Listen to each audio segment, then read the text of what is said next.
Assalamualaikum warahmatullahi wabarakatuh. Alhamdulillah Rabbil Alamin. Wassalatu wassalamu ala khatamil anbiya wal mursalin Nabiyyina Muhammadin wa ala alihi wa sahbihi ajma'in. Amma ba'd. Para jamaah yang dirahmati Allah, alhamdulillah ini kita bisa bertemu lagi.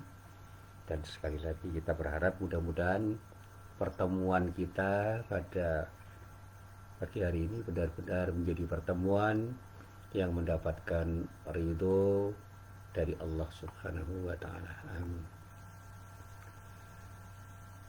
Para jamaah yang dirahmati Allah, saya ingin kembali menekankan bahwa hidup ini harus kita isi dengan sesuatu yang bermanfaat. Manfaat untuk siapa? Ya tentu saja untuk semuanya. Kita jangan pernah berpikir bahwa kita ini bisa hidup sendiri tanpa orang lain. Dan kita pun harus bisa menjadi orang yang bermakna bagi orang lain. Karena ketika kita itu hidup di dunia, kita itu harus sadar bahwa kita itu saling membutuhkan. Dan kesadaran inilah yang perlu harus kita tumbuh suburkan di dalam diri kita, sehingga di dalam hidup ini ada harmoni, ada keselarasan. Dan ketika harmoni tercipta, hidup ini jadi indah. Bagaimana seorang teman itu saling memberi, bagaimana antar tetangga itu bisa saling memberi, saling berbagi, bagaimana kita itu saling peduli. Bahkan kemarin ada gurauan dari teman saya, yuk kita berbagi dengan apapun yang kita miliki, tanpa kita harus menunggu kita ini jadi orang kaya atau orang mampu untuk memberi secara lebih baik. Saya katakan apapun yang diperlukan orang dan kita itu punya, mari kita berikan kepada orang lain tanpa harus merasa kehilangan. Jangan pernah kita itu merasa kehilangan ketika kita memberi pada orang lain, termasuk ketika kita bersedekah. Karena pada saat kita bersedekah, yang harus kita bangun itu adalah bagaimana kita bisa berbahagia, bisa senang, bisa gembira di atas kebahagiaan orang lain. Dan ini yang harus kita tumbuh suburkan di dalam diri kita, sehingga ketika kita memberi itu ada rasa puas. Jadi memberi itu bukan kehilangan sesuatu, tetapi mendapatkan sesuatu karena kita mendapatkan kebahagiaan bersama orang yang kita beri. Yang paling sederhana, senyuman. Mari kita mencoba untuk biasa tersenyum pada siapapun yang berjumpa dengan kita, sehingga mereka pun mau tersenyum pada diri kita. Kalau itu kita lakukan saja, hidup ini kan terasa indah. Kenapa kita harus cemberut ketika berjumpa dengan orang lain? Padahal ketika kita tersenyum itu tidak ada sesuatu yang terbuang. Bahkan kita itu merasa nyaman. Dan saya banyak bercengkrama dengan teman-teman saya yang belajar psikologi. Orang yang merasa senyum itu sebenarnya sudah memberikan kontribusi positif pada dirinya, memberi tambahan energi. Sementara orang yang cemberut bahkan marah-marah itu menguras energi yang ada pada dirinya, dan bahkan bisa menguras energi orang lain, karena orang lain pun bisa merespon kemarahan kita itu dengan kemarahan yang sama, dan bahkan bisa lebih jelek daripada apa yang kita lakukan. Jadi sekali lagi inilah yang perlu kita bangun.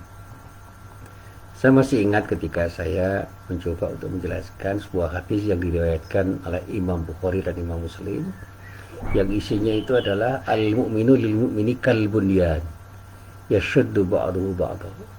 Sama mukmin itu seperti sebuah bangunan yang satu sama lain saling menguatkan. Redaksinya bermacam-macam. Kalau Imam Bukhari memberikan redaksi innal mu'mina lil mu'mini kal bunyan yashuddu ba'duhu ba'dahu wa shabbaka asabi'ah. setiap mukmin bagi orang mukmin itu sesungguhnya bersaudara. Karena itu mereka itu seperti sebuah bangunan, satu sama lain saling menguatkan. Dan Rasulullah mengisyaratkan bangunan itu seperti jari jemari yang saling mendekat atau saling berhimpit. Wasyabbaka asabi'ah, dan dia Rasulullah itu mendekatkan kedua jarinya, jari-jarinya didekatkan masing-masing, sehingga kalau Rasulullah merapatkan jari jemarinya itu berarti ini sebagai simbol jangan menjauh, mendekatlah di antara kita. Dan hadis ini juga diriwayatkan oleh Imam At-Tirmidzi dengan redaksi yang mirip, dan semuanya berasal dari Abu Musa al-Asy'ari. Imam al-Asy'ari ya mengatakan seperti itu. Abu Musa al-Asy'ari yang seringkali disebut sebagai orang saleh di antara para sahabat itu mengisyaratkan seperti itu. Dan hadis ini juga diriwayatkan oleh para perawi yang lain. Dan bahkan kalau kita baca kitab, ada di dalam kitab Sunan An-Nasa'i, Musnad Ahmad bin Hanbal, dan redaksinya mirip-mirip saja. Semuanya mengisyaratkan seperti itu. Nah, para jamaah yang dirahmati Allah, terkait dengan persoalan bagaimana kita membangun persaudaraan, itu kalau bahasanya teman-teman yang suka bernyanyi, mereka mengatakan persahabatan itu seperti kepompong. Ada proses metamorfosis yang dijelaskan bagaimana ulat itu bisa menjadi kupu-kupu. Dia itu melalui proses untuk menjadi kepompong. Bagaimana kita bersabar untuk bisa memberi satu sama lain, itu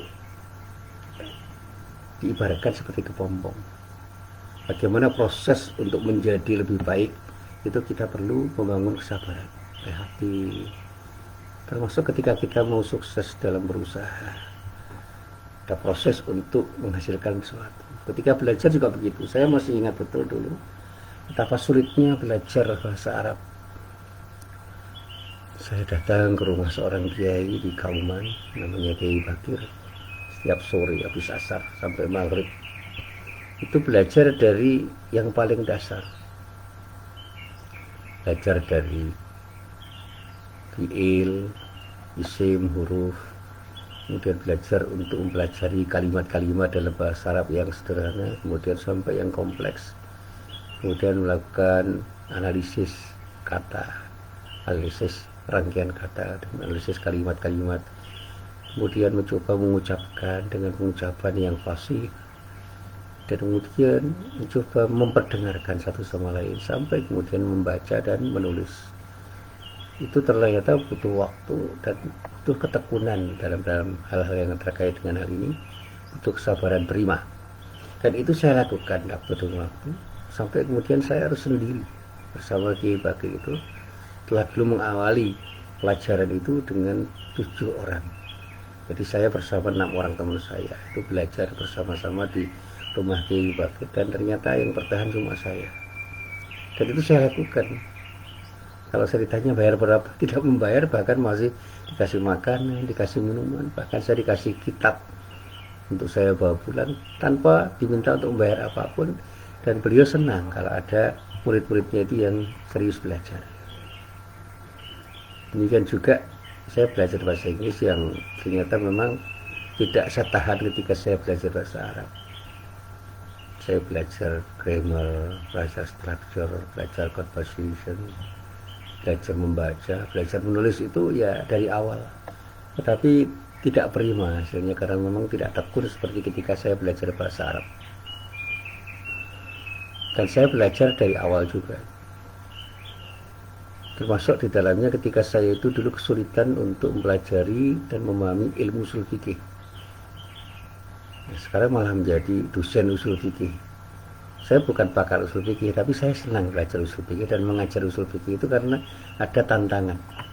Untuk memahaminya itu tidak mudah, untuk kemudian mengatakannya kepada orang lain dengan pemahaman saya itu juga tidak mudah, sehingga memahamkan orang itu juga merupakan satu tantangan tersendiri bagi diri saya. Dan itu saya coba untuk saya cintai. Nah, para jamaah yang dirahmati Allah, sebelum terlalu jauh kita berbicara tentang makna persahabatan, ada baiknya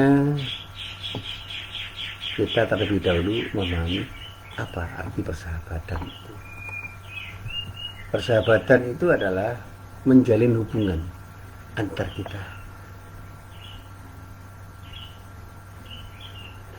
Jadi yang saya katakan persahabatan sejati itu adalah sebuah hubungan yang kalau ada di antara kita, yang ada di antara kita yang bersahabat itu menderita atau kesusahan, kita pun ikut susah, ikut sedih, dan memberikan semangat agar tidak ada yang patah semangat. Dan nantinya mereka akan melakukan hal yang sama untuk kita. Karena apa? Orang lain yang menjadi sahabat kita pun akan melakukan hal yang sama. Saya masih ingat ketika membaca sabda Rasulullah yang ada di dalam sebuah kitab hadis, yang itu ternyata berasal dari Imam Bukhari dan Imam Muslim, dari sahabat Abdullah bin Umar radhiyallahu anhu.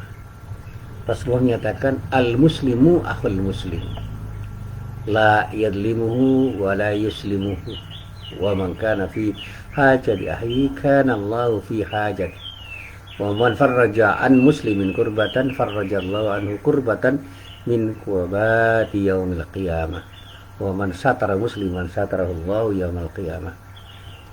Seorang muslim itu saudara bagi muslim yang lain.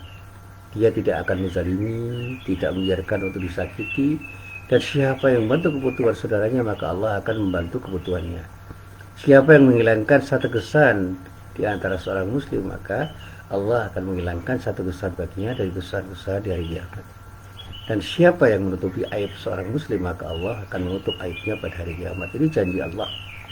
Dan saya katakan bahwa ini adalah sebuah kenyataan yang perlu kita paham, bahwa ternyata ini bukan sekedar konsep normatif. Ini adalah sebuah realitas yang bisa kita saksikan, bahwa ketika kita itu ingin membangun persaudaraan, jangan pernah kita itu mendolimi satu sama lain. Jangan biarkan ada kezaliman di antara kita. Kalau ada orang yang kesusahan, kita bantu untuk keluar dari kesusahan. Jangan ada di antara kita itu yang membuka aib di antara kita.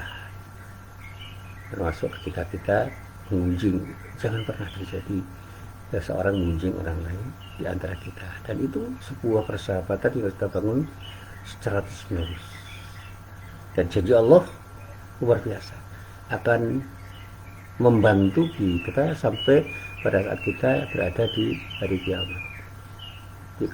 Kita akan dihilangkan dari kesusahan-kesusahan, dan kita akan ditutupi aibnya oleh Allah pada hari kiamat nanti. Dan bahkan di sabda yang lain Rasulullah menyatakan, al muslimu akhul muslim, ya la yadlimu wa la yakhduruhu wa la yahqiruh. Muslim yang satu dengan muslim yang lain itu seperti persaudaraan antar saudara yang masing-masing itu tidak boleh saling menyakiti, saling merendahkan atau menghina. Jadi kalau kita itu sadar bahwa kita itu muslim, kita dengan orang Islam yang lain itu tidak boleh saling menzalimi, saling menyakiti, saling merendahkan, ataupun saling menghina.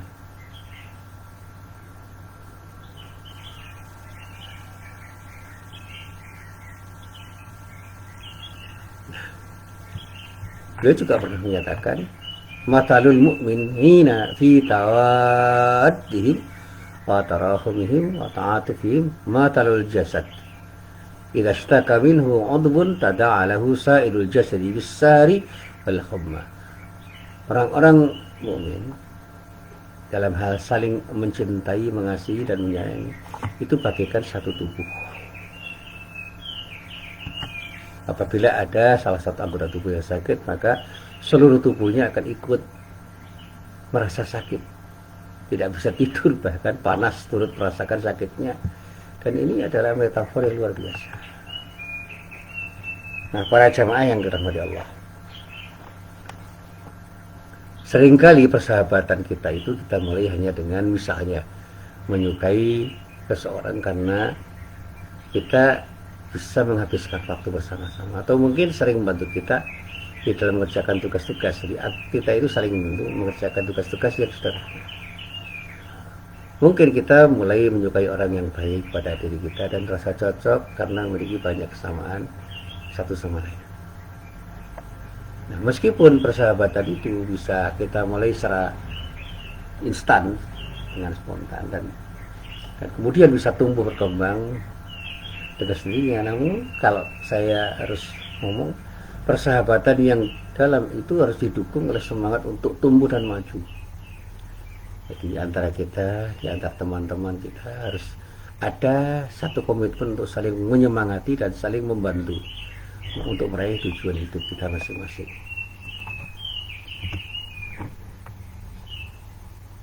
Ketika kita itu sudah punya keinginan untuk menjadi yang terbaik, mari kita ajak bersama-sama sahabat kita untuk juga menjadi yang terbaik.